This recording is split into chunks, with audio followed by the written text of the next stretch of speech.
बिहारमध्ये चौथ्या टप्प्यासाठी मतदानाला सुरुवात झाली। 5व्या आणि अंतिम टप्प्याच्या मतदानाआधी भाजप आणि जेडीयूला चौथ्या टप्प्यातल्या मतदानाकडून बऱ्याच अपेक्षा आहेत। गेल्या विधानसभा निवडणुकीत भाजप आणि जेडीयूची इथं युती होती। 2010च्या विधानसभा निवडणुकीत 55 पैकी 26 जागांवर भाजप आणि 24 जागांवर जेडीयूचे उमेदवार विजयी झाले होते। देशाला प्रगती पथावर जायचं असेल तर समाजात सहिष्णुतेचं वातावरण असणं गरजेचं असल्याची गरज पंतप्रधान नरेंद्र मोदी यांनी बोलून दाखवली। दिल्लीमध्ये आयोजित रन फॉर युनिटी या विशेष कार्यक्रमात बोलताना पंतप्रधानांनी हे मत मांडलं। आंतरराष्ट्रीय पतमानांकन संस्था अर्थात रेटिंग एजन्सीनं पंतप्रधानांना महत्त्वाचा सल्ला दिलाय।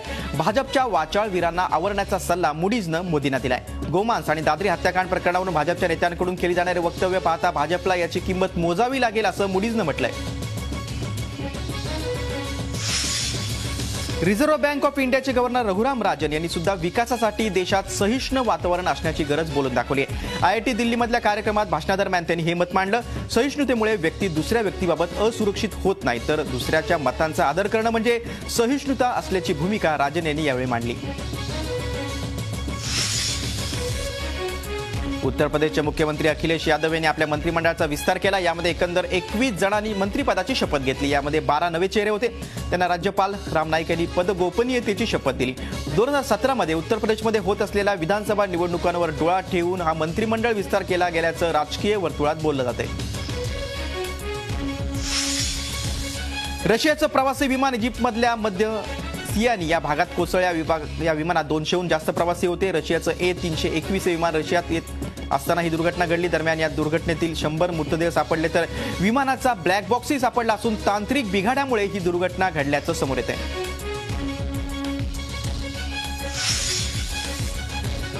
येमेनची राजधानी सनाच्या डेलामी एअर बेसवर सौदी अरबचं प्रतिनिधित्व करणाऱ्या युती सरकारनं पुन्हा बॉम्ब हल्ले केलेत। येमेनची राजधानी सनात हुती विरोधकांचा कब्जा आहे। येमेनमध्ये आतापर्यंत 5600 पेक्षा जास्त नागरिक ठार झालेत। चीनमधून इंधनाच्या केल्या जाणाऱ्या निर्यातीमुळे नेपाळमधल्या 3 मदेशी समुदायानं विरोध केलाय। बिरगंजमध्ये मदेशी समुदायानं चीन विरोधात निदर्शनं केली आणि चीनचा झेंडाही जाळला।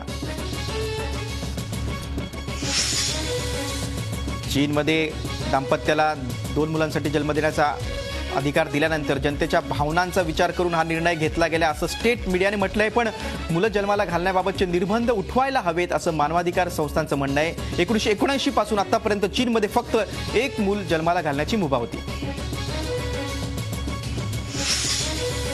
नासाच्या कॅसिनी स्पेसक्राफ्टनं सॅटर्नच्या बर्फाळ चंद्र इनकलेट्सचे फोटो जारी केलेत। हे फोटो इनकलेट पासून सुमारे 50 किलोमीटर अंतरावरून घेतले आहेत।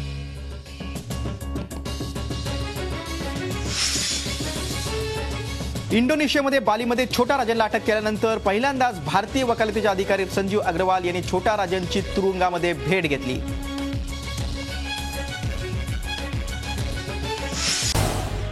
झी 24 तास रहा एक पाऊल पुढे।